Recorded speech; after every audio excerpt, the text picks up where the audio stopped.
Hello, everyone, and welcome to the second episode of the Behind the Booth podcast. On this episode, we sat down with Parsec to discuss how he started out and his processes to what's brought him to where he is now, his musical processes and tips and tricks in the studio, which is quite insightful for anyone that's out there looking for, some insight into, especially if you're trying to make the style that he's making. We then went on to discuss his recent release with Tom Sparks on the lovely Parisian label Heads Up, which has been out a couple of weeks now. It's doing really well.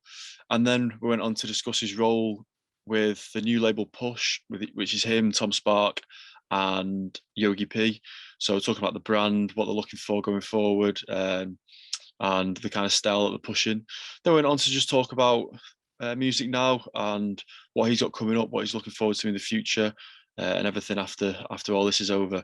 So hope you enjoyed. Don't forget to check out the first episode with Nate SU, and you can find all Parsec's links in the bio below. So hope you enjoy.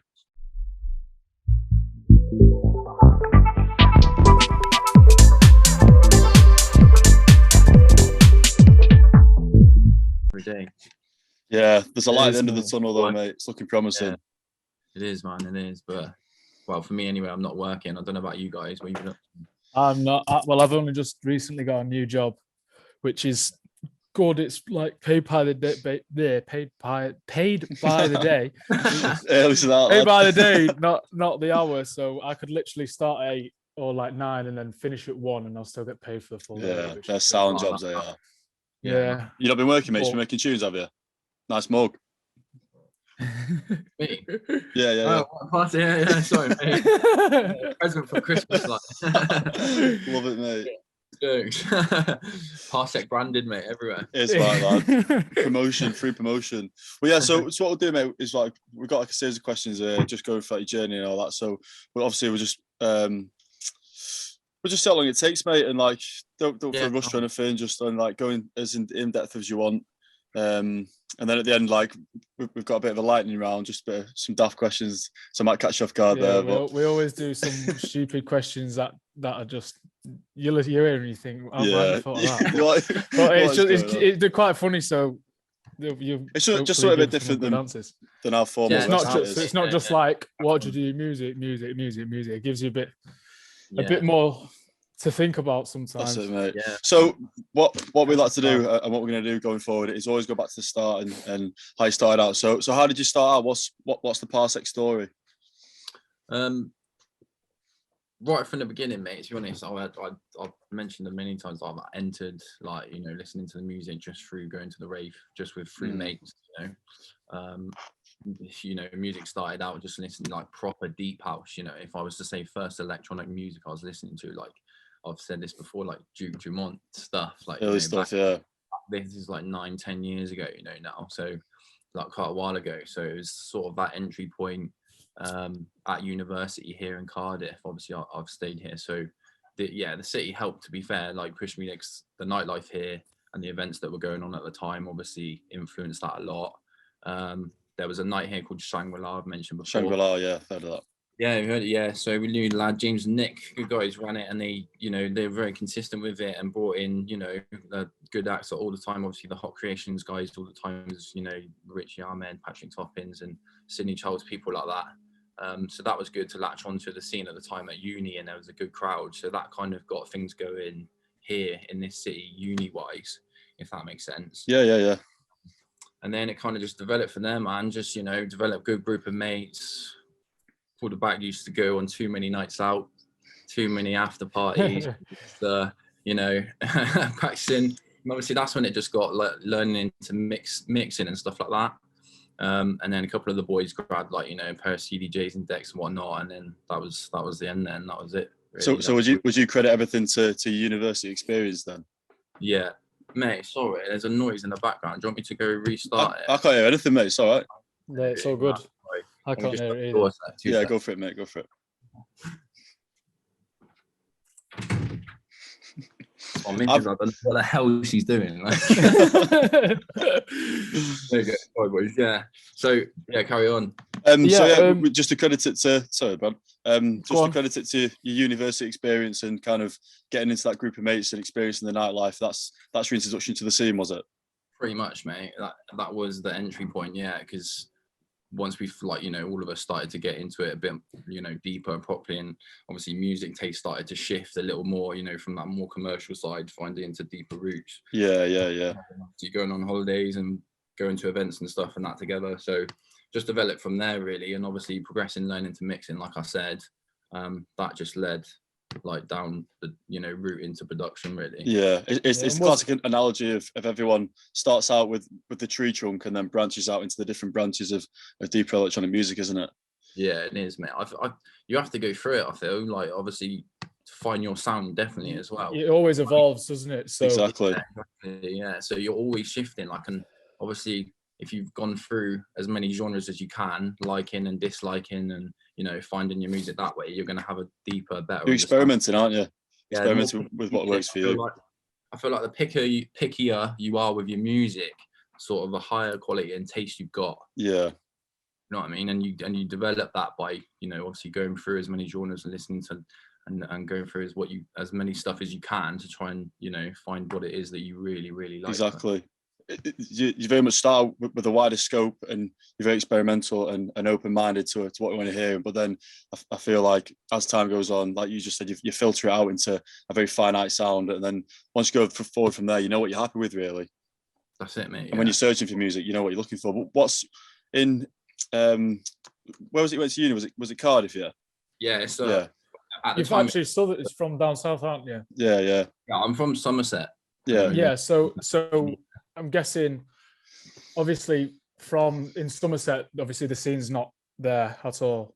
I wasn't, I would say, as such, into electronic music, really. And then you start getting into the bigger cities, and you realise that there's an actual scene that you. Exactly. Yeah. Pretty much. That was the development, really. So I have to credit it all to university and Cardiff. Yeah. It's very much that experience for everyone, isn't it? Yeah.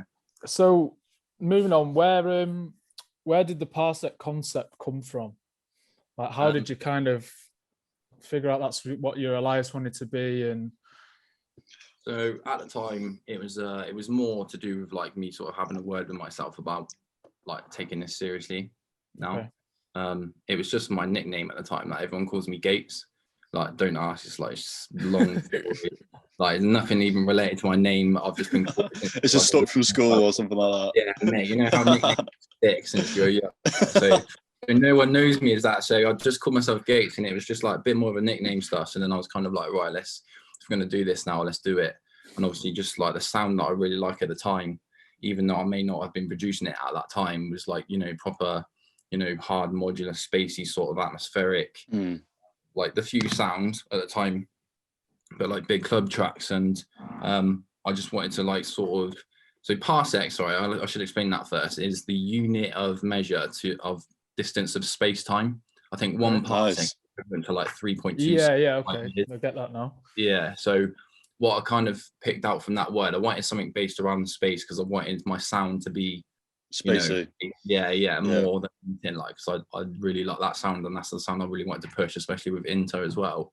So I tried to find a word, Kepler was taken, so I tried to find something that was kind of broad and wasn't too limiting. Do you know what I mean? And I kind of felt that unit just describing the measure of the distance of space-time kind of covers a broad aspect. So did you already find your sound before you called yourself that, and that's kind of how you based it upon? And you were trying to find something relevant to the sound you're making, yeah? Pretty much. I mean, I think it was more to do with the sound that I was more into at the time. Okay. That I was playing. Maybe I said, I wasn't producing it as such, because at the time, coming into me producing, obviously there's all these artists that have come through Stussy and the Pib sound and that sort of houseier direction. Yeah. It kind of swayed me. It's kind of swayed me off a bit in terms of where I wanted to go. I really wanted to produce that deeper, harder stuff back along, and then this sort of wave of clubhouse music came through. It was a bit more musical, a bit more synthy, and I kind of got a little bit more latched onto that as well. So I kind of drifted in between both for a bit, if you know what I mean. So not saying that like I don't regret that. It's good because it's like helped me develop my sound even more and stuff. But like now that I know I want to go back on track to like, you know, do that sort of like bit more underground, darker stuff. Like that's the better stuff that I like. So now it makes sense for me for my name and stuff, and I'm glad because it fits. If you know what I mean. Yeah, it's always nice to have a name that has a backstory to it. So and a bit more relevance. exactly, yeah. So you made a reference to the fuse sound there. In Cardiff, was the fuse sound really going around? Was there any events that were kind of following that sound, and if so, or if not, how did you find out about the fuse sound? Was it just experimenting with the music, like you said? And just digging through SoundCloud and seeing. Yeah, I think, so at the time of uni and the group of mates that I had, like there was about 8 or 9 of us that were pretty solid and used to go to all the events together and stuff. We were at that time into like more like, you know, Hot Creations, Patrick Topping when he was just like coming through smashing it. It was that time, that era. I was into Fuse stuff then, like back when they released like Seb Zeta released like Sunday Morning. Have you heard? Yeah. Nice. Like a while ago, like so I was into that. Bit more slower tempo. Yeah, mate, it wasn't it? Like Rich Next, slower stuff, and like really even slow. dubs at the time, was producing that proper like sort of bouncy, like slowy dub. And it was nice. It was good. I did like it. Like I prefer the stuff that they make now by a mile. But like at the time, it was still a lot more energy has been introduced to the fuse sound now, hasn't it? I feel like Archie's had a big part to play in that. Yeah, it has. Like so back then, I was listening to it, but I wouldn't say I was in Cardiff or anywhere like that or anybody as such. I feel like there was maybe only like myself and a couple of us boys that were actually that sound. We used to play, you know, the tracks and whatnot and push that kind of like when we were playing either at events or whatnot. But that was it. There wasn't really any nights that sort of pushed that sound here or So then how did you branch out from Cardiff, or where did you go and find that sound if you couldn't, or did you put on your own parties? Or just obviously we used to go to events all the time, you know, London, Bristol, wherever was going on really. So used to follow around. But in terms of like holding events and stuff like that ourselves, we kind of just got in the mixer with DJing at different clubs and different nights to begin with. So whatever night was on, whoever was playing, kind of obviously if we were there and we were lucky enough to be on the lineup, that was good enough for us. You know? And if you were playing that music, how did it go down? Yeah. How did it go down? Yeah, good, mate. Like it always has done. Like I've backed it 100% the whole time. Like, it's like, when I don't know, for me, when I first heard it and when we heard Enzo out for the first time in Black Box in Rainbow, it was like a chapter event in Birmingham. Yeah. And so we went to there in that Black Box event. It was so good. 2 hours in that dark dingy room, and the music was just next level. It's events like that. Yeah, the vibe. It's just like, I don't know. Yeah, it's good vibes, isn't it? Like that's cringy to say as it is. That is it. Like there's nothing else wrong with it, and you're just having a good time. And there's nothing. There's nothing. And then I think sometimes when you go and you experience like vibes like that, it kind of opens your eyes even more. Exactly. To the route that you want to go down, and you think, I'm liking a bit of this. This is like start going a bit more tunnel vision. That's it, isn't it? When a DJ captures energy like that, or you're lucky enough to be like in a room, when they've done that and the crowd's been good enough, like you've been lucky enough to witness that good crowd and be amongst it, like there's nothing like you're chasing that again, aren't you? Exactly. You want to be the person in control of that or doing that, and that exactly. I very much feel like university is the perfect experience for that, because you've got such a scope of nights out, you've got every single genre, you've got all different scale of club size, you know, student nights, actual events. Exactly. And then so you can test all the waters, but when you do go, so like you said, you had that Black Box event in Leeds, you have the old Mint Sessions events, and they were really events tapered to introduce people that were coming into the scene to nights where it wasn't just about, you know, bright lights and energetic music. It was very much about opening yourself up to a DJ that was on that night that you don't necessarily know who it is, but allowing them to show you like a musical experience. Yeah, I agree that, mate. That is a good point. Like, because this is all new. Like, I think like maybe I forget sometimes. I think a lot of people go, this is all new. Like all of this, like we're creating like a new sound, a new sort of movement in a way. Like, yeah, there's been house music and dance music, electronic music, but this scene like rushing through like the UK, Europe mainly, you know, Scandinavia and that, like with this sound, this sort of minimal stripped back sound that is coming through from everybody now, this is like a new wave. So like we have to take it on and just ride with it. Do you know what I mean? Exactly. Everyone above us did. And that's what we have to do as now. And be open-minded with it. So obviously you've explained how you got into the DJ and all that. So how did you transition into the producing? Was it just a natural flow of you were mixing and you just thought, like, I want to see what tunes I can make and I want to implement my own mark on the scene? Yeah, man. I guess it was actually, to be fair, a point of summer like I did in Ibiza. So I just did the summer. Yeah. And yeah, that obviously like, you know, changed my perspective once again. And then I was just like, look, if I'm gonna have to do this, I'm gonna have to do it properly. Yeah. And that was it. And just invested, you know, when I got what I needed to do, and then just learn. I mean, at the start, I guess it's like, if anyone's out there wondering, like, it was really slow for me at the start as well. It did take me like sort of about a year and a half to like actually start to get like addicted to it, to actually start to want to sit down and start a new project again and stuff. Do you know what I mean? And start to get, like at the time I didn't really have anyone like else that was doing it. Yeah, or Like, there was tutorials online, YouTube and whatnot, but not really from producers that at the time I was inspiring to, or thinking like, you know, how they make that. Like no one was doing any lessons or videos and stuff like that. So yeah. So what was your journey into producing like? So what softwares did you use? How did you start out? Yeah, Mac. I've always had Mac and Logic. Logic, yeah. Is that what you still use to the day, is it? Yeah, still on Logic to the day.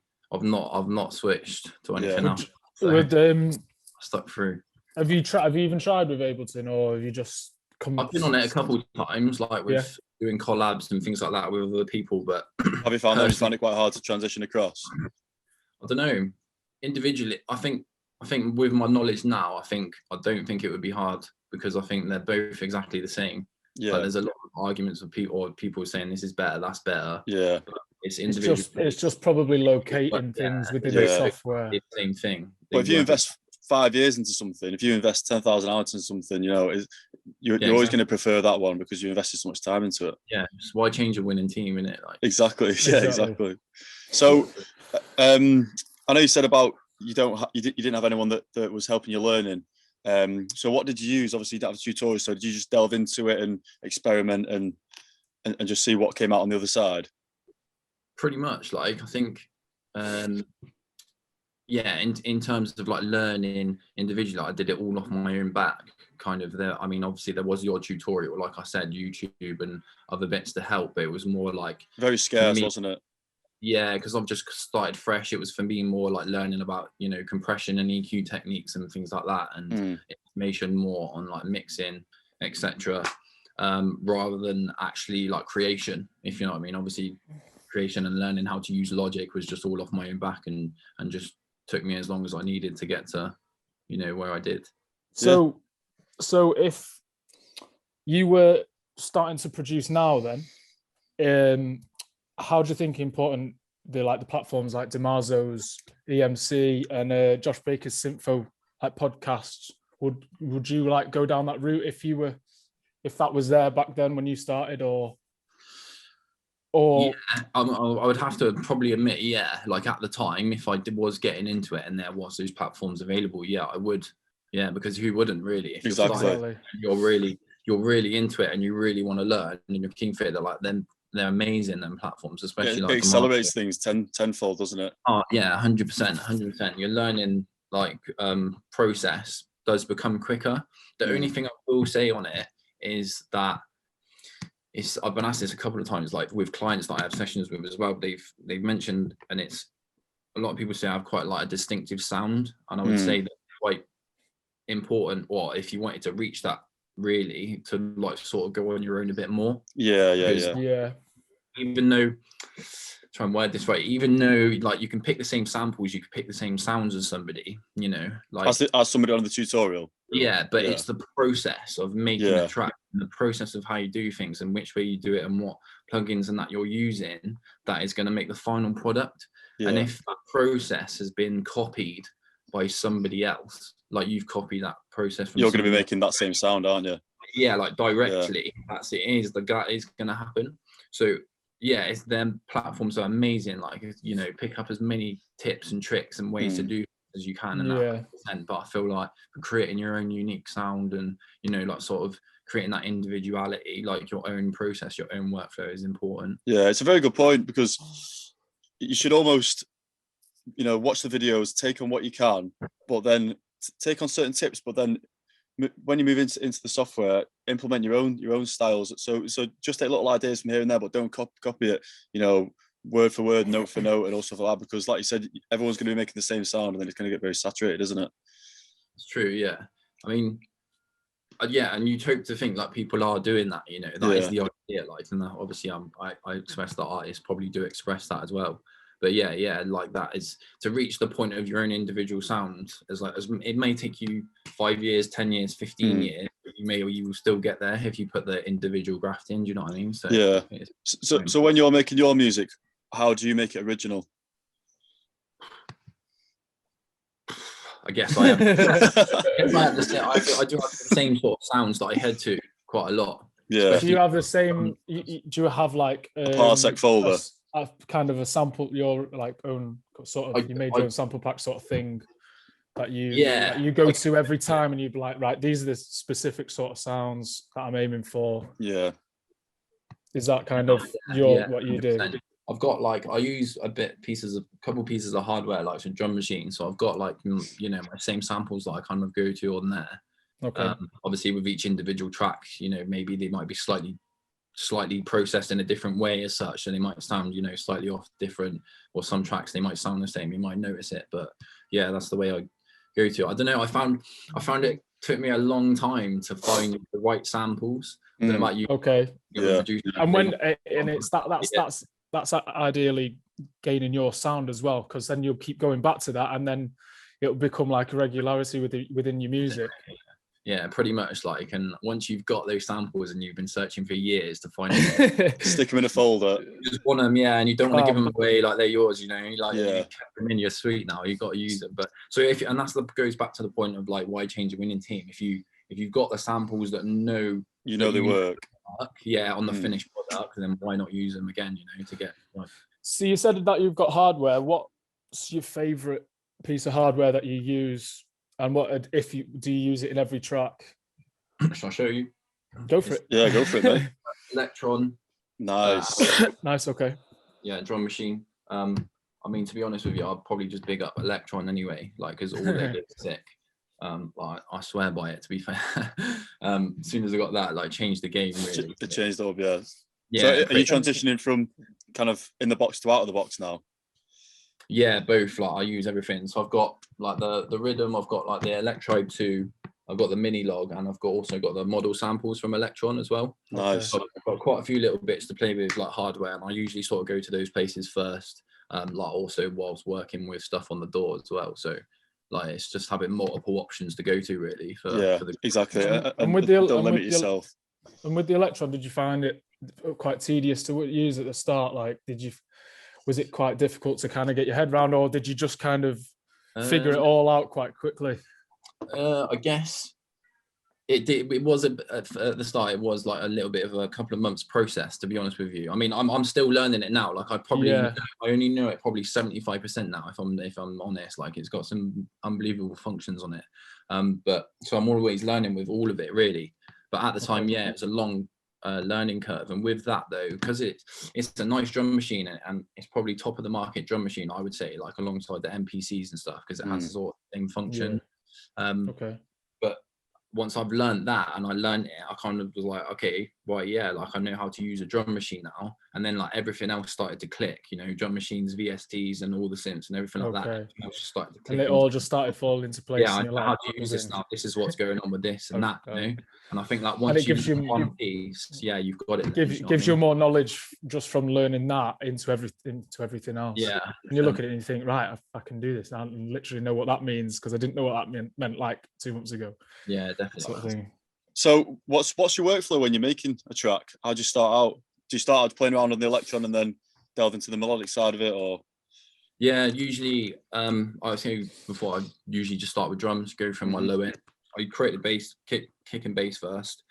Yeah, that's Kick kind and of bass like we spoke to Rossi and he said exactly the same. He starts off kick and bass, but then Toman, he creates a groove first, and then he'll add few synths, he'll make the bass few fit into that, and then he'll work with the bass going into that groove. So it's good to hear like everyone's like and how you work it, whatever comes up with you. I mean, for me, like the only reason why I do the kick and bass first is because that the melody of the bass line is the solid groove of the track, is the core and foundation of the track. And for me, once you've got that going, and if you can get that moving, everything else can slide in on top. You know, so for me, making drums first. If you got your drums, I mean, they're to me the most key part of the fundamental groove of it, like you said, isn't it? Got pumping drums that sound good in the club. Then work on your musical elements, or your voxes and atmospheres and synths work and stuff like that over the top of your drums, and see where that gets you. And that's obviously the difficult part in writing the melodies and stuff. But if you can nail the kick and bass, like everything else should just slide in on top nicely for you. I feel that's kind of like quite a simple workflow. So when you finish a track, do you have like a procedure of listening to it on as many kind of systems you've got? So like your monitors, then do you listen to it in the car, or do you listen to it on your headphones, or do you just try and listen to it on everything? Monitors, and then it will be like on the sound bar, like by the TV. It works on all them. It's going to work everywhere. Anywhere, mate, outside on the phone, like in the wind, listen to the bass. So then when you are in the door and you're making your tracks, do you limit yourself to how many, say, percussion elements or how many drum elements you'll put in there, or do you just keep adding to it until you think it's full? Because I have a real problem with oversaturating it, and then I think there's so much going on here. It does sound full, but it's because there's 65 elements. But and I think that your sound very probably a year and a half ago was a lot more stripped back, and then now it's kind of, there's a lot more going on, but it's still, all of it has still got a groove. Like it still works really well, no matter. Less is more, isn't it? Such minimal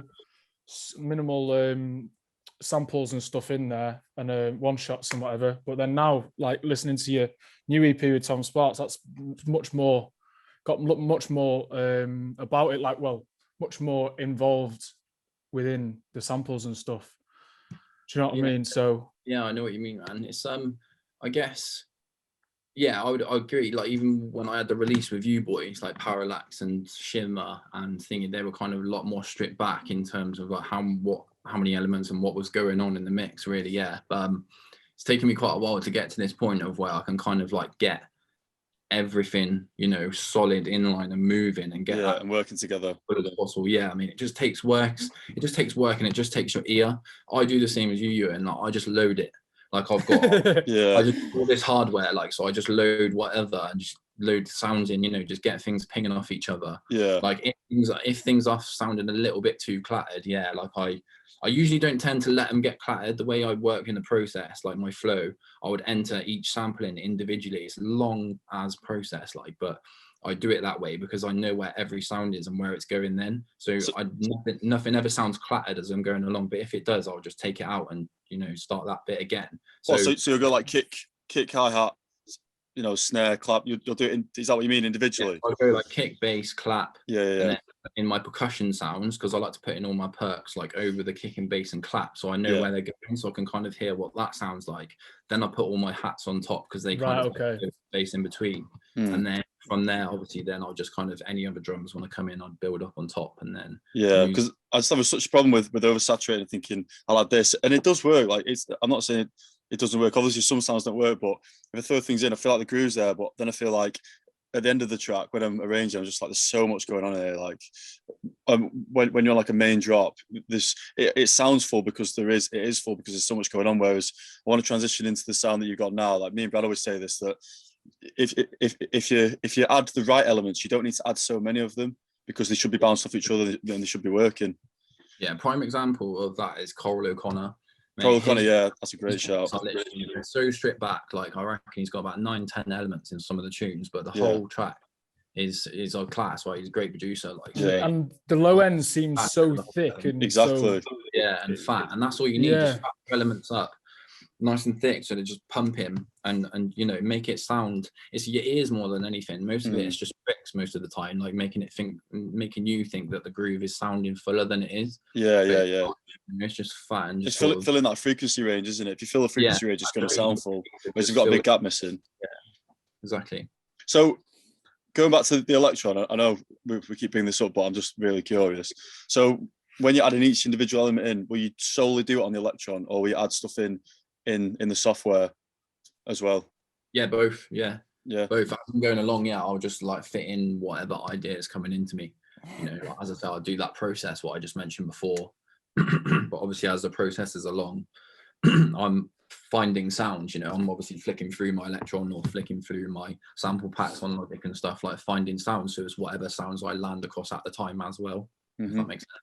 And then when you get your sample packs, will you wait until a certain artist has brought out a certain pack, or will you just be open-minded about it and say, I'll go into this breakbeat pack and see if and sorry, I just got a notification then. I'll go into this breakbeat pack and see if there's anything in there that I'm willing to use, or will you just be, say, I don't know, say Matpre brings a sample pack out, then you'll just use his samples? I don't tend to like. I've got obviously people's sample packs, you know, Yeah. I bought a few enough because it's really I use like obviously, you know, drum samples, one-shot samples within the machines. Yeah. You know, so they get run through there.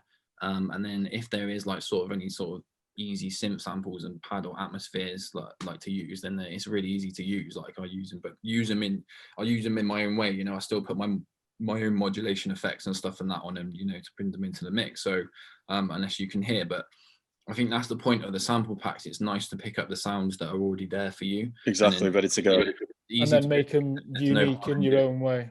Yeah, 100%, exactly. If it's easy to use, then just do it. Like no one cares how you made the track, as long as it sounds good, you know, final mix and what you've done with the groove and stuff. So I think that's important. But yeah, just with the flow, mate, and the sounds, it would just be as I'm working through, you know, using my different VSTs that I use for synths and that, and just finding the different sounds that go along. Yeah, really. because Nice. recently I've heard there was a track on somewhere on Facebook on a group somewhere that I heard, and I got the Chris Sussy sample pack, and I literally went in and I flicked through it, and it had the whole chord loop that it was. It had the whole chord loop. It had one of the percussion loops. It had the actual no kick drum loop, and you could literally hear it in the whole track. And you're just thinking, you've not done anything to that. You've literally just loaded. It's almost like a demo of the pack, isn't it? There's that many samples in it. Then gone, there you go. I'll use that, and people were liking it. And I was thinking, that's obviously they don't know where the samples come from, and they think he's played it out himself. But I was thinking, you hear me? Honestly, I got this. I'll show you this Electribe 2. Because this little synth is wicked. I'm promoting synths here. This Electribe 2 I recently... You're on the payroll of Korg, aren't you? Yeah, no. This is so sick, mate. Honestly, like some of the sounds from this, like, so it's got like 300 odd packs of what different like grooves, you know, 16 different samples. But there's a couple grooves on there where I no joke, they're the same kicks, like groove, melody, synth, and chord that is going on, like cheesy house, 1, 2, 3, beat house. The same grooves I've heard on Radio 1. Like I'm not joking, in some of these tracks, like it's exactly the same sounds and the same like chord snaps and melodies. So like it's funny when you hear from a sample back. Yeah. But same sounds, isn't it? So I guess like it's difficult if you don't really care how it's made, but it sounds okay. But it's when you're a producer. I used to think years ago that like when you were making music, it had to be so original. Like you couldn't use anything from sample packs. You had to do it, you know, straight off hardware, stuff like that. But then over time, I thought, why? Because it's sample based music, isn't it? So you are allowed to use other samples, and like you said before, they're ready to go. So just use them. Yeah, I thought that. And a lot of them are already processed. Exactly. Yeah, ready to go. Processed as well. So a lot of them, sometimes you don't actually need to do a lot to it at all. Like, don't need to compress it too much, or that's the point, mate. Like, good producers are, and I know loads of them are good samplers. Like they're just really good, like on the door, just like whacking in like samples and just working with the samples and using modulation techniques and stuff, you know, just to get the best of it. And that's the most important thing, is that final mix of it all. Yeah, exactly. It's not so much as like trying to use the best sounds and get those sounds and just using them. it's the final mix of like, you know, squashing it up and making it sound your own. Exactly. Like obviously the track as well, but you know, that's what's most important if you're going to be using the sample pack, stuff like Exactly. that. Same as you, mate. I thought that everything was done so musically and rhythm. And it's such a slow process, isn't it? Yeah. Endlessly spending time processing stuff, and it's like, I don't need to. Like, this is ready to go. Just throw it in there. Save yourself half an hour. Yeah, agreed, man. So just going back to the Tom Sparks release, a mint label getting on Heads Up. Has that been like a really big goal label for you? Big goal for you. And how did that kind of come about? And did you just send off the demos, or did Mancini and Willard give you a message? Or yeah, so Tom's like actually a good friend of mine. Okay. We've known each other, like we met up here in Cardiff, like for uni. It's like mates of mates. So we've known each other now for the past maybe 5 years, 4 or 5 years or something like that. So was he someone that you got into the industry with? Sorry, went into the scene with, yeah. So he was like, I met him through mates of mates. So like the boys that I was really close with and started going to events with, he was friends with them and he lived with one of them. Yeah. So it was kind of like that, and there was like, you know, big group of us that way. So but at the time he's like studied music. He's really top lad. He is like, you know, he knows his stuff with music. He's proper talented. And he was originally producing techno, like some real like heavy 145. Oh my god, such good techno, like that Capriati was supporting everything. So jeez. I mean, he was smashing that. So it kind of, when this all transition like came through, you know, over the past sort of 6 years, this sound came pushing through and everyone started making this, you know, this genre. He's kind of, it's been nice to see him like transition over. Obviously, because he's got the talent behind him and stuff, he knows his way around Ableton. It sounds very versatile.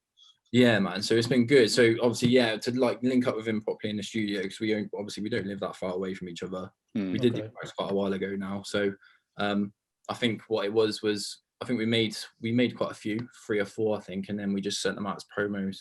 That was it. And the guys really liked them. Did you send it to Heads Up with them in mind, or did you send it around to a few labels? Oh no, we sent it to Vlad and Mancini with them in mind. Nice. Yeah, stuff. Yeah, we had Heads Up first in mind. But that was it really, mate. Yeah. We just like they've obviously been really supportive of the music and they loved it as well. Yeah. They tell us to go away and make a couple more, I think. So we did going that. forward. Yeah, but nice. We tidied the other ones up properly. And then obviously sent the same ones back then and they picked those 3, which is good. But was it a bit of a surprise for you when they kind of said, or were you like, did you know that your music was good and you had a good chance of? I don't want to boast, but we were confident, man, that we was going to do it. Yeah, and we felt that the tracks that we gave were like perfect. That's what you need, though. You do need the confidence to think, I can do this. Otherwise, you're going to be in the dark with yourself for a long time, aren't you? You're endlessly trying to make the track perfect. You'll never get anything finished. Exactly. Right, that's right. You've always got to get second ears, no matter what, because you can't judge everything on your own. So. Especially on your own, it's just too critical. Oh, exactly, mate. So what was the production process of it? So did you sit down together and work on the track together, and who did you send it back and forward? Yeah, and who kind of worked on what elements?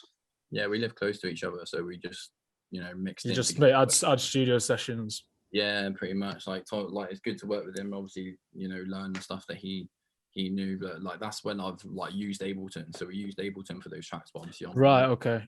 We both used Ableton and done our bits through that. So but I still managed to use all my gear and stuff like that. So that's cool. Yeah. So a lot of the electron is in the track then for the groove elements. Yeah. Every track, yeah. Nice, mate. We have noticed that you've gone into the AR behind the Push label. Like, what plans do you have, like, kind of as a brand, and what sort of sound are you kind of pushing? I know is Tom's he's the co-founder of it, and then Yogi P as well with you. Mm-hmm. Yeah, so we're obviously all friends here. Our mate Tom, who does the marketing and design and stuff. So it's like we've had it in the plans for quite a while, to be fair. But so it's like good for Tom to have like his concept to push forward. Push literally forward. Nice. How ironic. Concept behind it as well. That's what it is about, pushing the artist, pushing the music that like all 4 of us really like and believe in, and pushing that through. that's the main concept. Label's really, really good. We got some solid releases lined up, to be honest with you. Some good artists with some like, you know, top names on remixes, and also EPs as well. Obviously EPs from myself, Tom, and you as well across this year, you know, as well as others. So are you very much going to be making, you know, you lot are all going to be having frequent releases on it? It's a platform for us, but it's going to be more like international platform in terms of like that sound. So the sound pretty much going to range from like, you know, Yogi to me to like Tom Spark to obviously Shushki that's just come out. So you've got that like kind of more like happy house, you know, club music down to like sort of deeper underground end, which would be like, you know, more my sound. So you've got that wide range variety coming out. Yeah, nice spectrum. Music, all club music. Yeah, it's all ready for the dance floor. Like it's some real good stuff on there. So yeah, just keep an eye out for stuff on that. But that's it. Yeah, we're obviously an event brand as well. So when things are going to be picked back up and stuff. I was about to ask then, have you got any thoughts about what's if like any events wise after the 21st? Yeah. If it decides to happen. If it happens, yeah. If stuff happens, then yeah, we're going to be like, you know, throwing events here in Cardiff. Hope to get up and running because we've got a few venues in mind. But we've actually got a few. We're actually already booked in for a couple of festivals and clubs nights this summer as well. So we've got that to look forward to if stuff happens. Nice. So going forward, what other releases have you got planned? Is there any labels you've got in mind that you want to aim for?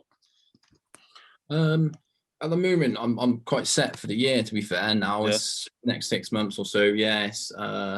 So I'm kind of just working on bits that like I wanted to. I've experimented quite a bit recently and doing different bits. So I want to see where that goes. I'm setting up like my own extra label again. Like I'm relaunching Inter. Nice. So I'm gonna be doing that. So hopefully, if things come back and the clubs start back up, that'll be run back up soon. So I've got that to like focus on for the time being. So release wise, I've got a few more this year, like a couple of EPs and remixes, but that's like, you know, up till summer. So we'll see what happens.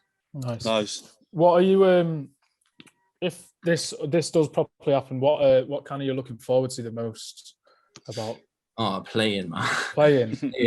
Has it just been in that vibe, in that setting? Yeah, I need it. Like it's difficult, and I know like the situation and the time hasn't helped. Obviously, like especially in this country. Well, I mean most of Europe and world really, but it hasn't helped, and like the scene's kind of directed in one direction, like down like social media way, and like sort of, you know, digital and the Beatport and the charts and everything like that, and it's kind of lost sight of obviously the club and like the reason why you make the music and playing stuff. So like I think it needs to happen. Like, I really, really want it to happen, you know, for everybody's sake, because like we need to like get that side of things back. Yeah. You know, before it's forgotten about. Yeah. You know what I mean?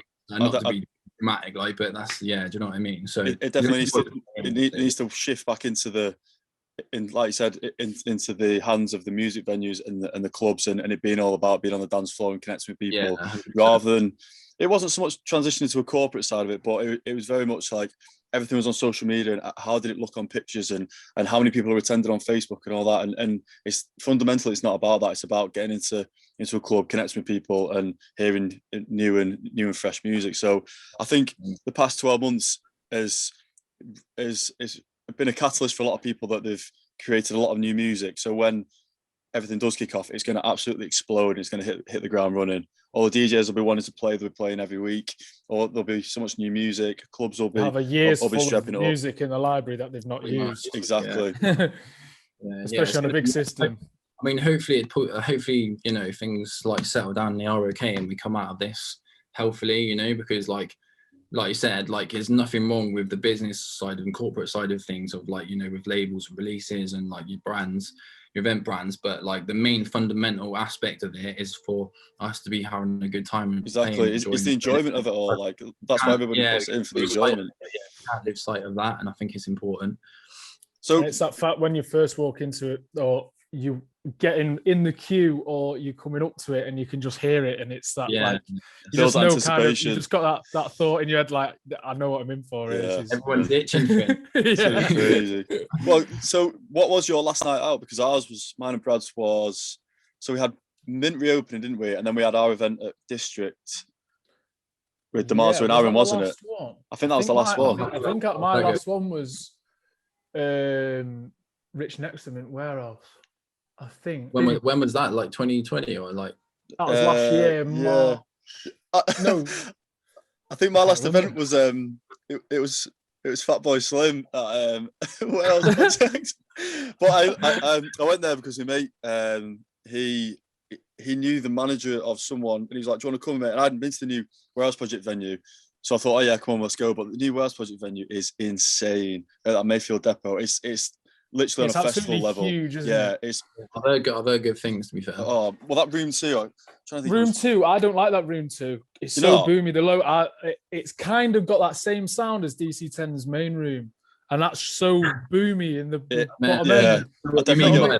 It just sounds dead boxy and boxy. That's the word for it. Yeah, that's literally, and it literally sounds exactly the same in that room, and it just sounds like the low end just whoms. It's like whom instead of the actual punch coming through. My earplugs in and being like, "Oh, it's too loud." This, and after a while, I was like, "I don't even need them in. Like, it's not even that loud." And then you go into the main room. You go into the main room, and it's like, boom.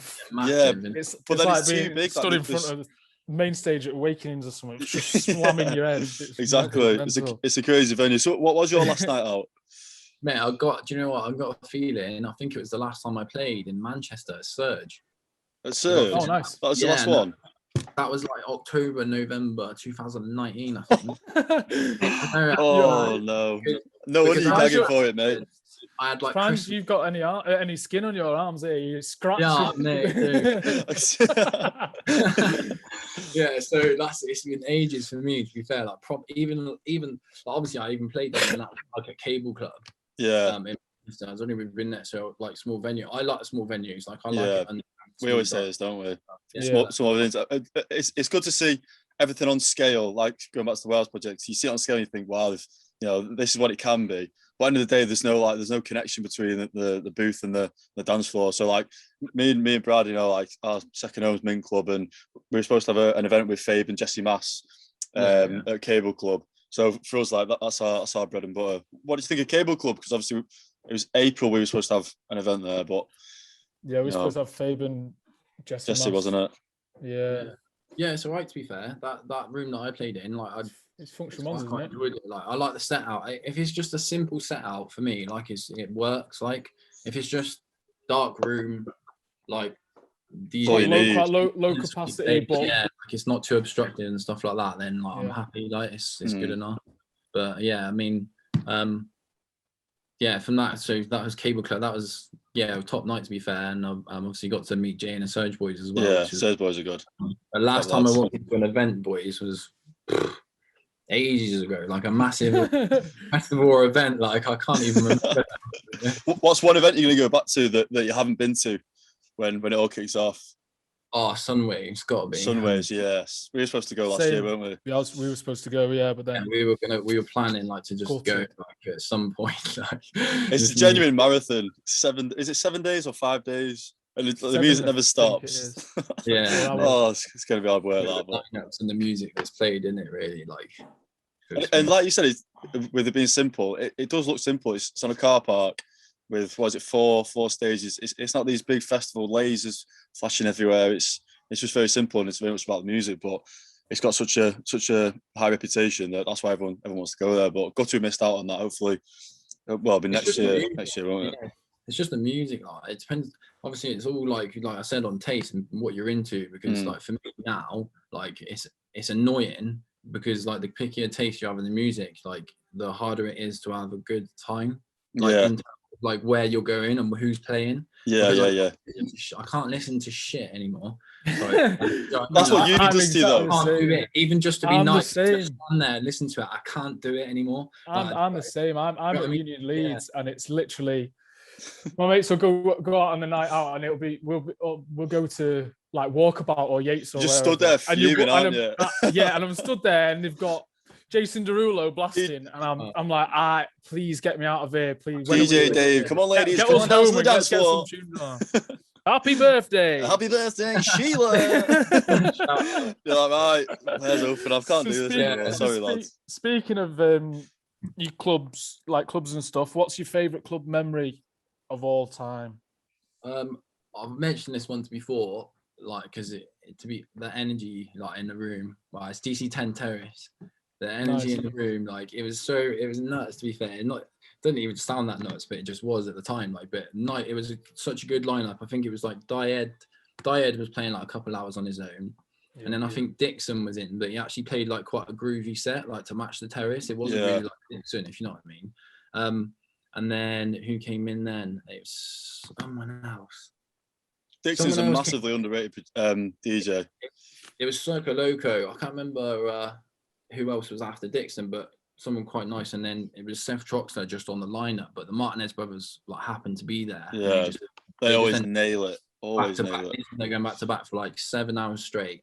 And it was just me and my mate Matt, like at the time, like in that room, and we just stood there like all the way till like 7 a.m. And the energy in that Terrace that night was like I've not experienced that anywhere else. And that's what it's all about, mate. The thing is, I feel like Seth Troxler's very hit and miss. Yeah. Every time I've seen him on his own, he seems to just completely go his own way. His own way. Flowing through. The brothers. But when he plays with the Martinez brothers and plays with Jamie Jones, they're insane. Exactly. They pick him up so much, like in terms of like what, because you're right. When he's like, I've seen him on his own and he's gone dark. Yeah. Like real dark, like nothing that to be like proud of. The person before will have it absolutely bouncing. And even kind of at the Mint Club closing, it's a bit like that, wasn't he? And like brought it really down. Everyone was like, I understand that, you know, you've got your own sound on that, but end of the day, you should want to compliment the person before you and after you and kind of set them up nicely. We saw him at Mint Warehouse, and Shonky was playing before him, and he had it absolutely bouncing, as you can imagine. And then Seth Troxler turns up with God knows how many vinyls, starts working out all the weird Chicago house that he plays, and it just didn't work at all. And everyone, all the crowd were liking him because obviously it's. This is a big thing for me. I don't know how you boys feel, but like that's why I don't really have any interest. And sorry if they ever manage to watch this at any point. Any interest in like Jamie Jones or Richie Ahmed or anyone like that. You know what I mean? Like in terms of like going to watch their sets because. Or what they were playing, like it doesn't like interest me anymore because that's how down the line. And it's no discredit to them because it's the good sets, but like you said about that anymore, and it's just like the same generic like sort of thing. And they're the DJs like you want to go to a set like we used to get wound up, me and the boys, because if we want to go to a set and watch Jamie because we knew how sick he could be. We knew what tracks he could like bang out. And we'd travel to an event like buzzing to watch him, main headline set and that, and he'd just flonk it. Come out with absolute tripe. You've got you respect them though, don't you? But you still do. But like at the end of the day, they're the people that brought you into the scene. So because I think it goes back to what you said about like people like Patrick Toppin introduce you to the scene. So you feel like, well, I've done all that. What's next? And then you move on. But then a lot of it, so like Patrick Toppin, for ages I was like, nah, I'm bored of him now. And then I saw him at DC10 in room 2, and he was playing like a set that I would never, ever, ever have imagined Patrick Toppin saying, but he just absolutely killed it. And that's, and it's exactly what you mean. Like, because they brought you into the scene and you've experienced it all. Yeah, though it doesn't seem like anything new for you, does it? It doesn't seem like anything fresh or it's that level in it, I guess. Like on one end of the spectrum, you've got that side of it where like you have like this perspective of them and their sound from their productions and what you've seen of them in the past, and then you go to an event or you go to a place and they absolutely just nail it. Like exactly at the blocks and just completely catch you off guard, don't they? And you're like, whoa, that was insane. Or like the other end of the spectrum, you love artists for their productions and you're buzzing to see them. You go to the events and they're the big DJs and that, and then they just like they let you down. Like I know it's hard to say as such, and I know it's so subjective and individual taste, but like, do you know what I mean? They let you down, especially when you're into the music. You kind of you're pushing for it. You kind of know what's going to move and what's going to work. You also know what's almost know what's coming. But I think that's very relevant to what you said about simplicity. Whereas if you got a festival with big bright lights and lasers and loud, like everything's flashing, and I think they'll play up to that. Whereas if you catch an artist in a venue where there's only like it's smoky and dark and dingy, I think they'll play up to that, and that's where they'll really think, right, I can experiment here. Like we had it when it was, I think, Fuse at Mint Warehouse, and Archie and Roscoe finished off at the end, and they went down this absolute rabbit hole, which Archie kind of wanted to go off one way and Roscoe was pulling him in and making him go a bit deeper, and it was an insane set for about 2 hours. But then I've seen Archie as well, and it's very like very kind of he plays Fury's Laughter, and he played all the tracks that you kind of thought was coming that way. So it feels like they almost play up to the night. If they're on a big stage, they'll play a set where they think, right, everybody will like this energetic stuff. But then if they're in a smaller crowd with a dingy room, they'll think, right, I can go a bit deeper here because people are here for the music, obviously, not just come here because three other mates have. For the last hour or so of that set with him and Roscoe, that all the lights were on, so it was, and you could just literally see everyone, and they still went down that dark route, and it just worked so well, and it was insane, wasn't it? Where was that? Was that after Fuse, wasn't it? Oh no, no, it was after party, wasn't it? For Mint Festival. It was Mint Festival after party. Yeah. They were on the last. Then Sarosian came and played after it. He went back to that with Rich next the last 2 hours. Yeah. It was mint because Rich was playing upstairs and he come down, didn't he? Yeah. So it's like Sarosian though. Like Sarosian's been around for years, and I feel like he doesn't play up to any certain kind of event. Like he'll always play, experimental stuff. Who's that? Interesting stuff. Darius Rossian. Oh yeah. I've seen him a couple of times, but like quite a long time ago now. Yeah. Like, I've not seen him like in the past like 3 years, 4 years. So I don't know what he's like playing, to be honest with you. But yeah, I guess we don't know yet, do we? Like what it's like to be that DJ. Exactly. That stepping into that booth in that sort of bigger environment, or with like all this stuff going on around you, and this every week in. Exactly. You don't know the music's like, and obviously I guess like because you don't know that, you don't know how they're feeling and why the choice of selection of the tracks. Yeah, and like you said, it's subjective. Yeah, exactly. 99% of the people there could be loving it, and we're just like, no. It is a time where you're really into a producer, really into an artist, or because of a certain track or a certain collection of track or sound of theirs, and then when you know that they play that, but then when you go to watch them maybe at an event or so whatnot, they don't provide on that. Yeah, it'd be very interesting to get someone on of that caliber and say we're very curious on what's the mindset of approaching a big festival gig and a small intimate gig. Do you differ? Do you try and be a bit more experimental? Yeah, you need to get. I think it's also the day and night as well that makes a big difference. That's a very good. Yeah, that's a very good point. Because if they're playing in the day and it's a nice day, or even if it's raining or whatever, it's outdoors, so you're thinking about the outdoor setting and you want to play a bit more brighter and play to that setting instead of where you go into the club. It's dark and you can go down that route because the atmosphere is that route anyway. Do you know what I mean? And the lights and everything, you won't get as much of the lights in at a festival. Yeah, agreed, man. Depends how many sets they've played that day as well. Exactly. Yeah. It's weird because you'll see that some artists will play near enough the same set throughout the whole weekend. So they'll have like 4 gigs on the weekend and they'll literally play the same set for them 4 days. In sort of tracks, like near enough. I see why now I'm doing it. I can understand. If it worked, like you said about don't change the winning team, if it works, if it's going off every set, why would you change it? Exactly. Yeah, totally. Yeah. So, if you could play one instrument, what would it be? Piano. It's interesting how many producers say that. Because it's all mainly keyboard bass, isn't it? A lot of musical terms. I think it can help. Like, it helps a lot. I'm learning like slowly, but like in terms of musical theory. Exactly. I was going to say it's musical theory as well.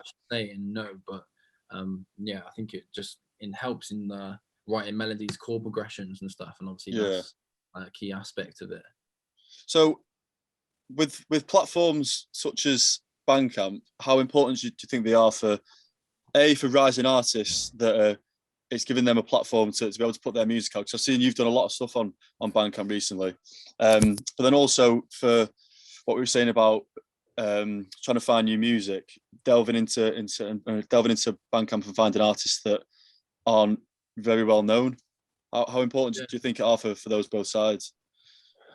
It is important, to be fair, individually as an artist, because it gives you an individual platform for yourself. Obviously, like to promote your own music. For one, obviously you can put it up for free, or you can put it up, and also to get a bit of money back, like exactly, to get like, and what you're gonna do, like if you don't do that, you're not getting it. Do you know what I mean? If you don't put it up there, you're never going to see that. You're not going to get that money. Does that make sense? So yeah, exactly. Good enough to just have is for individually. Yeah, I mean, you can use it for labels as well, obviously, and that. But it is important now, definitely moving forward. I think Bandcamp will be a big platform in the future because it supports artists directly. I think a lot of producers, all of us, will just clock on and just be like, what's the point in anything else? Exactly. Because the fees are added on, aren't they? Instead of where Beatport, they take it off. Yeah, exactly. Now, and obviously I know it's quite a low percentage now, the cut that Bandcamp take and stuff, but obviously it's like more popular 30p or something. Yeah.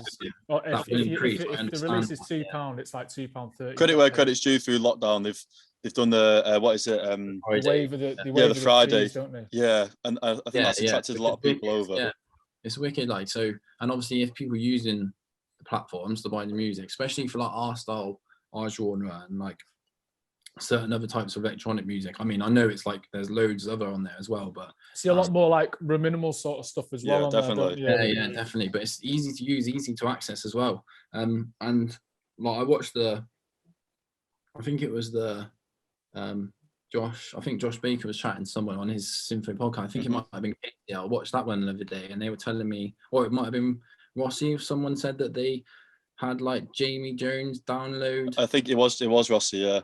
Rossi, wasn't it? Download their Bandcamp, and obviously I'd never heard of that before.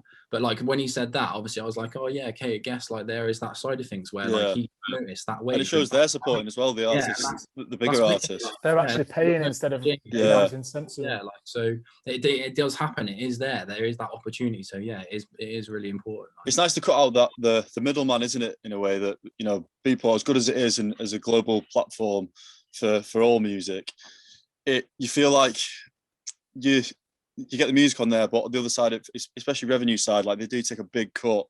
And if you're a rising artist coming through, like you said about getting money out of it, if you go through a label, and you're a small artist, you're not going to get a lot back out of it. Whereas bigger artists like Jamie Jones, if you put your music on there and they support it, they feel like they're giving it directly to you, not giving it to Beatport, and you're getting a cut of it.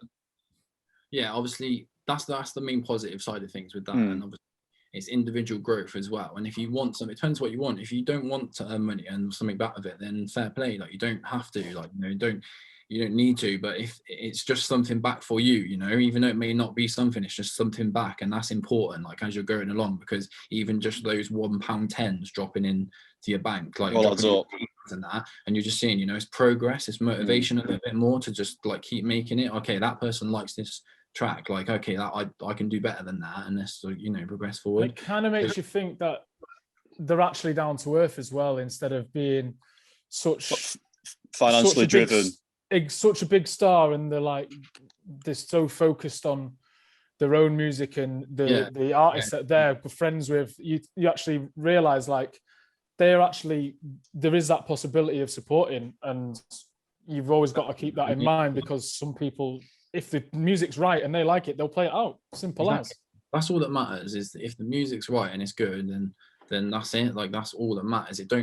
I guess obviously like the difference being using that Bandcamp and your own platform stuff instead of going to a big label is obviously you don't get the like the publicity and the popularity from the big label, because they have the following. Like that's what you miss out. Yeah. You know, that's what you miss out on, the bigger promotion for your music to get out to more people, I guess. Like depends what's happening. That's the only thing you miss out on, but that's individual. What do you want from it? Would you want to just like blow up and get onto the do you want exposure, or do you want to start earning and building your own craft, and are you exactly in the long game and stuff? So yeah, I think like artists, I think Jocko was found on Bandcamp, if I'm not mistaken. So if you're willing to delve deep enough, you know, I bet there's some insane artists out there. But I feel like the only thing that's potentially stopping a lot of people transitioning over to it, especially labels and bigger artists, is if Bandcamp had a chart system like Beatport does, because the Beatport charts are massive for, if someone gets a number one on a Beatport chart, that's a young artist, that's massive for them. That's like a dream achievement. And Bandcamp doesn't really have anything like that. And I don't think they're going to promote 100 sales as much as they are, say, I got a top 10 in the Beatport charts. So I feel like if they implemented that, that might drag more people over. But then it's not about that, is it? It's not about the charts on Bandcamp. Yeah, I was going to say, like, to be fair, I would say about like Bandcamp, about at the moment, like it is just that platform just for providing like a direct sale to the artist, to a customer, with music, like, and I think it will keep that intimacy about it if it's like that. I think and that's what Bandcamp's good for. Yeah, mate. Yeah, I think, in my opinion, at the moment, I think that's what's kind of like, it's kind of, I don't want to use the word toxic, but it's kind of the charts and the Beatport. It's very focused on that. That's the main thing of Beatport, isn't it? And that's the only thing Beatport's got above it. And it isn't necessarily a good thing. Focused on it at the moment, and it's too much. Like, and it's like I've heard of people like pumping money back into their own releases just to try and reach like a top spot or a top 5, and do you know what I mean? And that concept to me, like, fair enough, each to their own, but that concept to me is not why you're doing this. It's not really should be why you're doing this. Just reach a number one spot. Okay, you get a number one, that's cool. But what happens? What happens after that? Like, what do you get? Like, you still got, it's all about the long game. You've got to keep working, and it's, I think people can spot it a mile away as well, can't they? If you get a number one and then you never see it again, or it's your first ever release. That's like it's their ego. It's their ego, isn't it? It's very ego driven. Yeah, and that's a problem within the industry. Needs to be kept like that. Needs to be like piped down, in my opinion. That's a big problem with this industry. There's a lot of egotistical artists that are so bothered about the limelight instead of actually being for the music and actually wanting to enjoy the music for what it is and because you love it. Simple. That's what COVID might potentially help with. That when we get back, you'll appreciate that. That's why we're here. Like we said before, that's why we're here in the first place, because of the music. This is what we've missed out on. This is why we're here. Forget everything else. Everything else isn't as important. Yeah, I think as a producer, as an artist yourself, you got to like, it's your duty to like notice these things and notice like who's doing it and notice who's not doing that and doing it properly, and what labels are about actually for the music and actually are pushing it properly and stuff. And that's like, spend your energy and more time with them, because exactly that's where the positivity of the scene needs to progress with those areas, those events, those brands and those labels. Do you know what I mean? Yeah, like labels and artists that are doing it for the right reasons, they all need to come together and work together to drive the scene on for the right reasons and not get caught up in certain things. So like I said, you've got a lot of music on Bandcamp at the minute. What was kind of the what's kind of the reason behind it? Was it for you just wanted to put music out there whilst you're consistently making it, or was it, if you don't mind me saying, financially driven because of what we've just been through? And yeah, no, it was more to like just getting music out there, really. I did feel like sometimes, well, I come across it through other artists, so obviously when I heard about it and like what it does and what it could do is easy, and I was like, I had a few tracks, and whatnot, and I thought, okay, why not, let's do it. And then first time put up, like, some good sales, and obviously kind of depends how your other platforms are, your SoundCloud and stuff and whatever, if you're pushing it on your Insta and Facebook and stuff like that. But yeah, I think, like I said before, I think once you see that, like, sort of like, it's not much, and it's like you're not doing it for the money, but once you see that £1 or the couple £5 or people motivation, isn't it? It's external motivator. It's little motivation just dropping you in at a time. And obviously, if that's your goal, if that's what you want to do and move into it full time, you need to be getting something back from what you're doing. Yeah, exactly. You're spending thousands on hardware and different. Exactly. It's good to see that if you're putting music out, you might feel, because it's very much a confidence thing at first. You might feel, do people like it? But if you see that £1 go and you think, oh, somebody likes it, oh, another £1, 2 people like it, and then you think, right, I'm doing something right. And then, like we said, it's an external motivator to push you on. So for someone coming up in the industry, would you say to have Bandcamp, just rolling in the background and have a few lists on there and push for the bigger labels, or just the labels that are going to put you onto Beatport and stuff like that? Or would you say always focus on the labels, and then if you've got any spare music lying around, push that onto Bandcamp?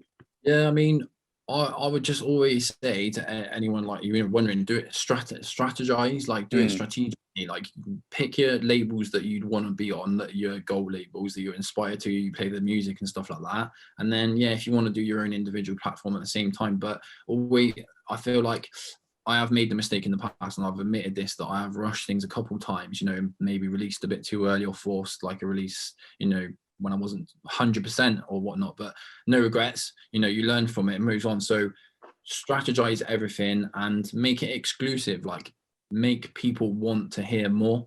Like, like Mad Villa, drop a Bandcamp EP in for 2 tracks, 2 unbelievable tracks, wrote people in for more, like, sounds so good, and that's a prime example of just like, waiting 3, 4, 5, 6 months for the next Bandcamp EP to drop. And build anticipation. Do you know what I mean? Yeah. So it's kind of being organized, like strategizing your releases, strategizing your time and your year. Just going forward like that, really. So if you can fit your individual Bandcamp into that, then go for it. It can be a nice gap filler, can't it? That if you think I've got a release in 6 months' time, but I don't want to wait 6 months until the next Parsec content comes out. You think about I can fill that gap with Bandcamp or mixing stuff like that. So it's because a lot of the time it doesn't need that promotion, I think, as a big full EP would need. Yeah, you can just put it out on the slides like, oh, by the way, I've got a Bandcamp release out, rather than 10 days till release date. Stick it in groups. That's it. As many as you can. That's it. I've always said like I'd rather people have my music, like, and I've said the same with Inter. I don't want to promote it. I don't want to push it everywhere. I don't want to put it onto like everyone's sites. I'd rather people like dig and dig and find it. I don't want people who don't want that music to have it, because what's the point? I'd rather have people who want that's the best. That's the best feeling, isn't it? When you don't know that something's there, and you go into a record shop and you're reading online, you find something, you're like, you thought you found El Dorado, like the Holy Grail. And you think, I found, what is this? Nobody else knows about this. It's my little secret. That's it, mate. How exciting is it when you've got music to share that no one else has heard of? Exactly. And then everyone's like, what is this? Exactly. You're like, that was the game. That was the game with like me and all my mates like 9 years ago, when we were practicing mixing, meeting up after parties and stuff. It was go away in your own time, find as many sick tracks. Who can find the bombs? Come back on the weekend and start playing your bangers. Like exactly. I remember going to Sankey's when we first started going out, and it was Sarossi and Ida Engberg on the lineup. This was Sankey's Manchester. This was 2015 or 14, I think it was. Yeah. And Ida Engberg played a track. I can literally hear it in my ears now, and I still don't have a clue what it is. Honestly, not even out. I've been looking at me. Honestly, I've been trying to find it for the past 6 years, and I still don't have a clue. And that's the best thing about it, though. It's the exclusivity, isn't it? From an artist playing that, that's the best point. But obviously, not from a listener. You're like, that's how it's progressed, really. Because I remember, I don't know whether you've watched it, but I watched a little Jamie Jones documentary. I think it's on YouTube, to be fair. And have you seen it? And is it like the 10 tips sort of thing he does? Yeah, mate, I think so. It might have been that. And when you're talking about like, and obviously this makes sense, like back in the day for him, obviously when he was going to the race, this is what it was obviously at that time, and that's the fundamental of it. Is he said, if you wanted to listen to that track, although like that you heard the last event from that DJ, you have to go to another event of it. You have to go to see that DJ play. Like, you can't get that anywhere else, or you can hear about it dropping in your local record shop at some point or wherever. Exactly. Wanted to hear it, you have to go get it. You have to go and see that DJ or see those people play. It goes back to what you said about, isn't it? Yeah. It goes back to what you said about going to events where you kind of know what's coming. As you go, you get older in the scene and you have more experience. You then want to go to events that you're going to hear new music, and that's all you're going to hear. Because when you hear a track that you know, depending on like what track it is, if it's like a classic, you think, oh yeah, like it's dropped at the perfect time. But then every other track, you want to walk away and go, what was that track? I need to find that track, and then it fuels the next kind of the next search of music. And that's where the negativity about Shazam's coming to. So there you phone like that. I'm not gonna lie. Has that ever worked? It can't work anymore, surely. Like. No, it probably doesn't anymore. But I've done it so many times when I've had it and I've had my phone and it's like absolutely placed against my legs so no one can see. You're just like, oh. Right, I haven't done that in a long time. We've all done it. I'm putting that out there. I have not done that in a long time. I promise you. Yes, you are, bud. I just can't believe that you're going to put your hand in there and it's going to tell you, oh, this is a 9-minute long Ricardo Villalobos track. No. Or 15-minute long. Yeah. Exactly. It's so wrong half the time. So wrong. You just get I got it. Go home, you search it. Like, go down through the playlist and listen to the tracks. It's just some like old school like jazz, country, and stuff. Yeah. All it's heard is a hi hat, and then it's matched some other track with a hi hat. But the thing is, it matches it so quickly, and that's what confuses you. Isn't it? You're like, how have you got that from this? It's probably a track that's 2 milliseconds of me pressing that. It's probably a track that's been produced last week, and then Shazam thinks it's got it, and you're like, I've got it. You go home, you play it on the speaker with everyone. You're like, oh no, it wasn't actually. Maybe we're all guilty of that, but I guess that's the transition, isn't it? Like when you start to realize more like what it's about, and that you just go like, you'd rather the memory of like listening to the track, wouldn't you? Yeah, exactly. And having a good time and stuff. Well, go on, mate. No, go on after you. Go on. I was just going to move on, but go on if you got something. Well, you move on to the next question because I'm not really sure. I was just going to say, this is a bit off on a tangent. What's your hidden talent? Do you have a hidden talent? Or something that I don't know, that you think, oh, no one else can do? I can play ball. Play ball? Yeah, basketball. Yeah. Basketball. Oh, okay. What's play talent as such? Like I'm not bad, like so, but I would say too much of a talent, like, but no real hidden secretive talent that no one else can. Maybe your hidden talent is it'll be playing the piano in a year's time. Yeah, hopefully. Well, that's a round off of the main questions here. So we'll go off it into our little lightning round. So looks like I said, we've got about 10 questions of just completely random stuff, mate. So you don't have to answer it too seriously or anything like that. So if you could time travel to one moment in the past, what would it be?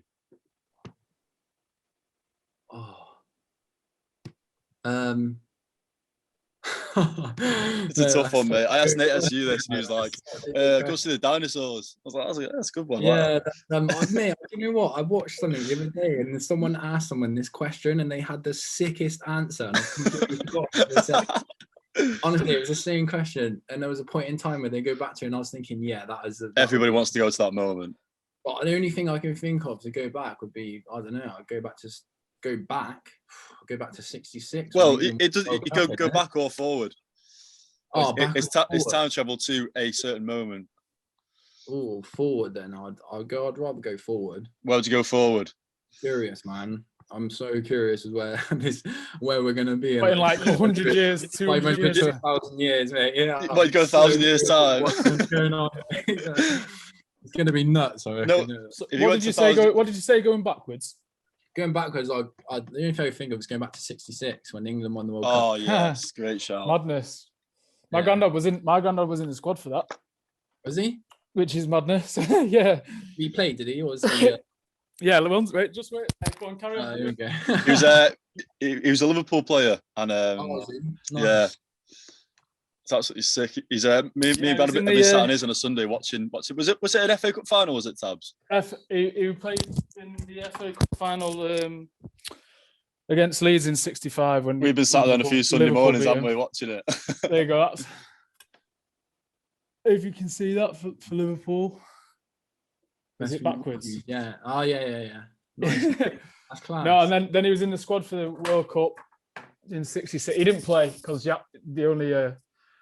only substitution you could have is if you got injured. If there was an injured player on the pitch, that's the only time you can make a sub. But if someone got snapped and they got up and they just had to carry on playing. If he played now, because he was in the squad, would he have got a World Cup medal? Like, obviously, no, he got a World Cup medal. He was in the squad. He didn't play. Where's that medal? He had to sell them all. He sold them all. No way. Because it was that long ago, and oh my word! It comes to a point where you run out of money because you're retired, and it's you played that long ago. Yeah. That money starts becoming a bit tighter, and the talent don't run in the family then. It did until I just brushed it under the carpet and started doing music. Yeah, man. I could have turned pro, but my knee gave in. My little brother took the reins on being a pro. Did he? Nice. Well, yeah, no. Well, so then going in forward in time, you said in like 1,000 years or something, just seeing the futuristic world of today. Somewhere around there, mate. Yeah. So then, see if the cars are flying and all that. Yeah. You go forward 1,000 years, no one will be here. Everyone will be on Mars. Yeah. You left me behind. Something would have happened by then, to be totally honest with you. But imagine the music. Like, do you not even okay? Let's not even say like let's just go forward 10 years and imagine the music we're all going to be making. Yeah. Well, Elon Musk will put a chip in all our brains, and we won't even need headphones to listen to it. He'll just transmit it. DJing, but in real life, basically. Yeah. Surround sound coming from virtual decks anywhere, everywhere. Like just fold them down, put them in your pocket, pull them back out like a deck chair. So then, what's one thing that you would teach someone? Can be musically, or just about the industry, or just about life, anything. Anything, yeah. Just you're your own worst enemy. That's all I'd say is like you are, your own worst enemy. It's not about like competing with others or like anything else. It's all to do with self. It's you, self-improvement. If you can work on yourself individually, you're going to progress and do a lot better for yourself and find yourself in a lot better and happier place in life, I reckon. Do you mean in terms like you can be the best version of yourself and you can push yourself and work as hard as you want, or you're the person that's going to hold you back? Do you mean in terms of like that? Yeah. You're the person that's going to hold you back, basically. You're your own self-doubt. The only thing don't limit yourself. Yeah, from getting to your goal is self-doubt. There's nothing else way. Like that's the only thing that's going to stop you and prevent you from doing it. So, and if you can overcome that, you've like overcome the biggest challenge, and like you'll find yourself along the way with that 100%. How do you overcome that when you have self-doubt about waking up and making music? Or do you? Mate, I don't know. I guess it's just barriers. Like, I guess like from being like I've grown up obviously quite like sporty, studied sport at university and stuff, played football all my life and that. And I guess like with like the hard attitude that comes with like playing like at a good level and stuff as well. Like it kind of progresses for me anyway. It's kind of progressed into that in terms of like life as well. It's just kind of like breaking down barriers, isn't it? Like you hit a barrier. What do you do? You're not just going to stop and just quit and give up. Like or even though I did with football, but like different story. On to bigger things though, isn't it? Exactly. So it's just breaking down barriers, isn't it? Just like constantly, you get knocked back, but the only way you can succeed is by failing. Yeah, so learn lessons from every failure. Yeah, like David Goggins says, just fail all the time. Push yourself hard enough that you're just failing at everything all the time enough to. That's the only way you're going to grow, isn't it? By failing. It comes back to music, doesn't it? That the first track you release isn't going to be, a number one absolute banger. But and if you get rejected by labels, exactly. Some point in the future, you're going to listen to that and you think, "What was I doing?" Exactly. But then you're going to hear your evolution, and you're going to think, "Right, I'm making progress." So that's a really good point, mate. It's a nice process to do that. It's nice to it's funny for me to just like randomly one night just kick back and just go back to my first release or just check old projects from years ago and that. Do you know what I mean? And just exactly. It gives you a boost, and like you're saying, just shows how far like yourself that you've come along. Exactly.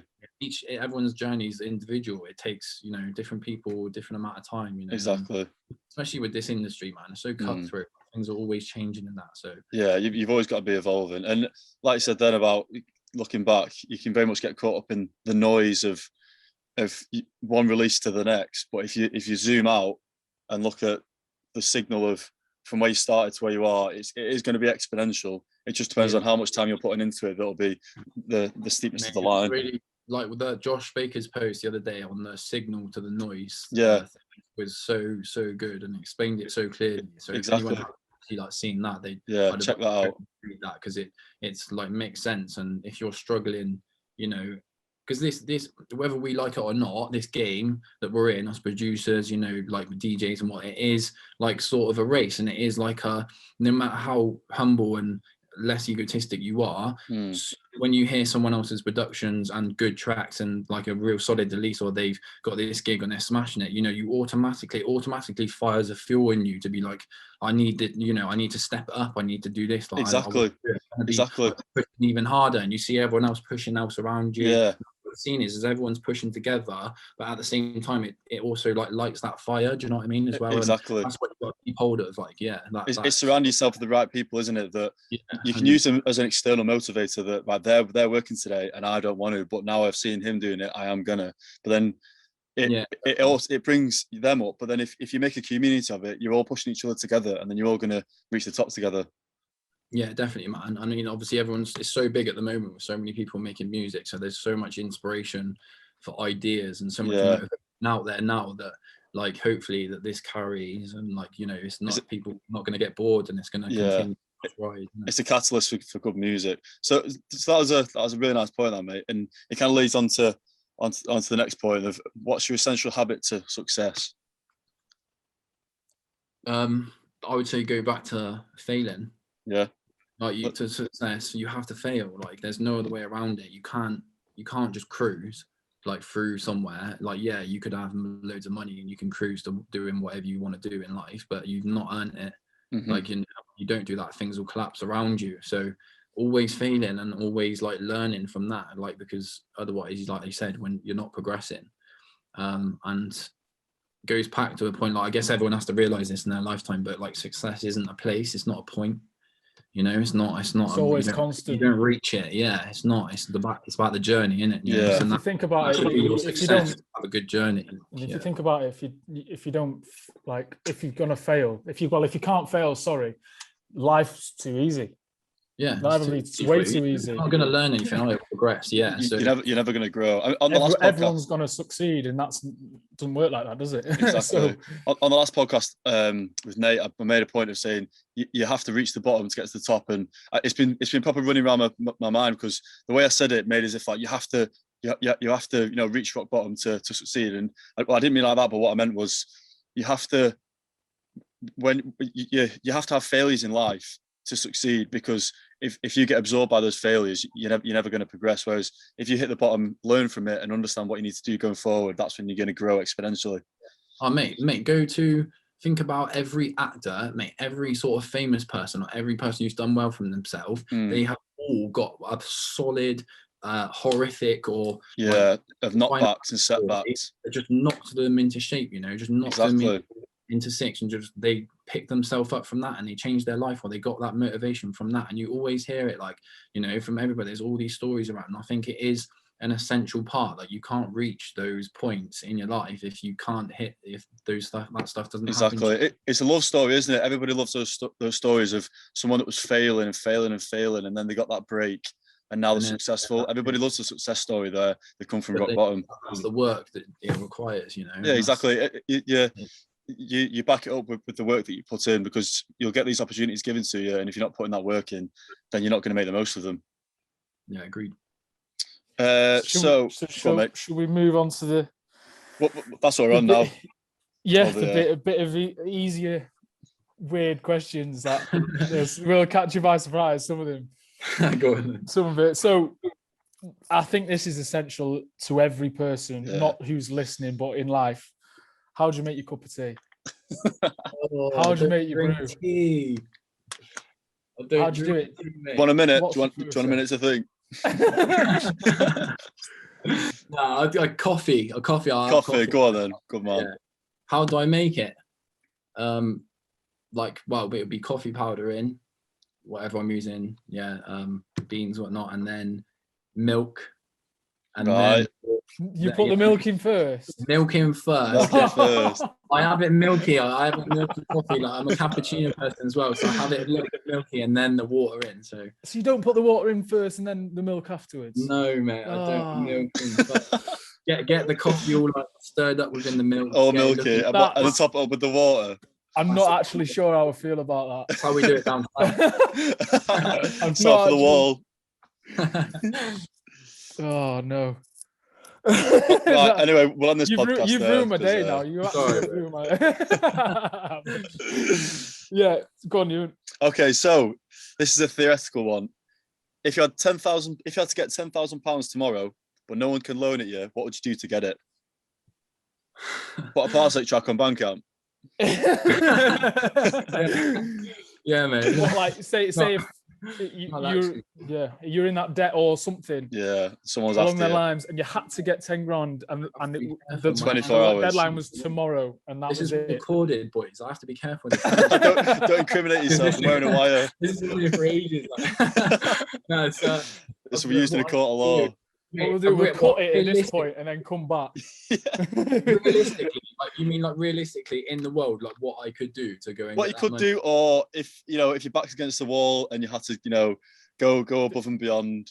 If my back was against the wall, the only realistic thing I could think of, which would be naughty to do to get it, would be to go steal one of my stepdad's motorbikes and just of all people, and just plug it up, because that's the only thing I can do, man.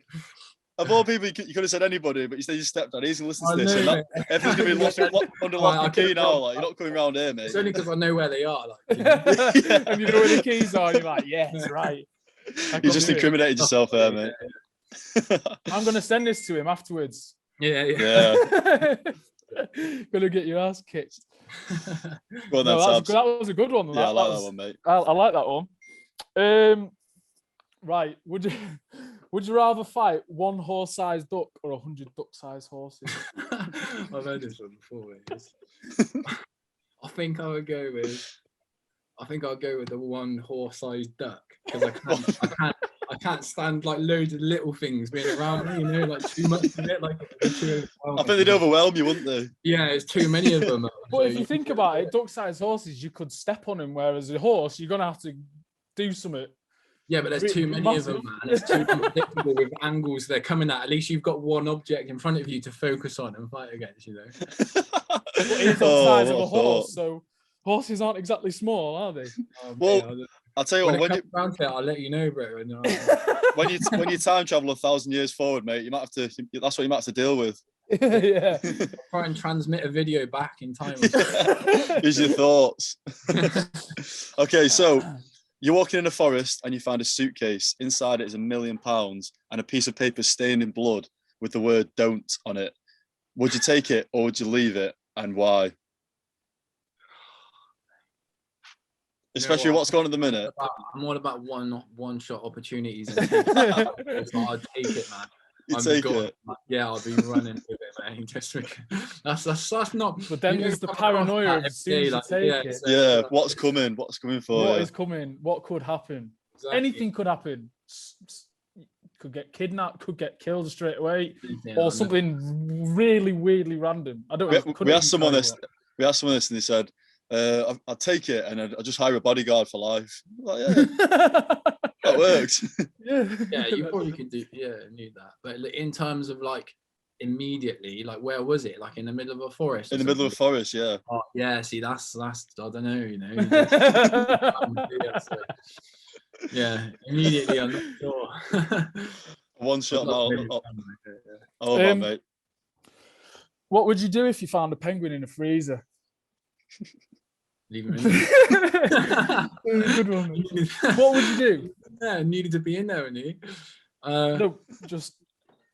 Would you nurture it? Or... I said I'd leave him in there. He's probably check with the missus to see how much special ice room's gonna be. So.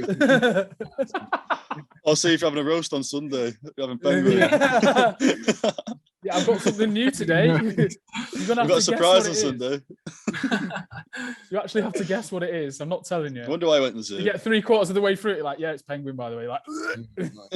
Chucking it up. Ever eaten penguin? No, is that a thing? We'll find out.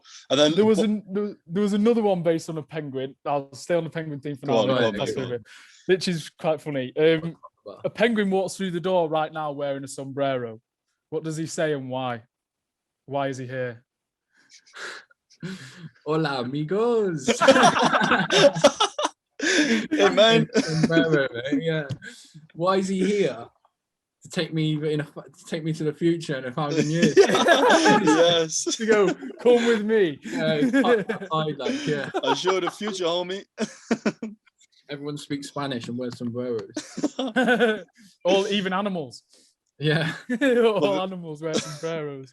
And then one last question, mate. What would be one thing that you would say to someone who's just starting out in the industry? I know you touched on failure, but what would be one thing that you felt that you didn't get? I didn't get. To be honest, not so much as that I didn't get. I think for anyone like wanting to come through Inspiring For, I'd say like be patient. And like I said before, like just reiterate on that point, like be exclusive.